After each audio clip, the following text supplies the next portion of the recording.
Ini giliran laki-laki sudah tambah siap main shoot. Iya, kalah.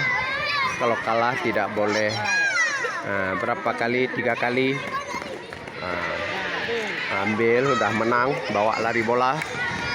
Beginilah kita selesaikan satu persatu dalam pelajaran olahraga ini.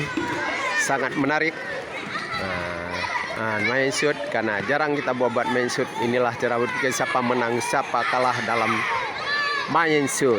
Maka anak-anak harus berpikir secara hati-hati. Ini dalam rahasia shootnya ini memang sangat tertarik. Apa main shoot apa nih? Kertas atau main shoot apa nih? Main shoot apa? Gajah. Shoot gajah ya? Oke, main shoot gajah. Bukan shoot kertas ya. Oke, ini main shoot gajah katanya. Dalam pelajaran olahraga juga kita harus menciptakan keindahan dan seni yang indah. Cara berpikir yang hati-hati supaya menang dalam main shoot. Ambilkan bola kalau menang. Inilah laporan dari SD Negeri 62 Banda Aceh, pelajaran dari olahraga.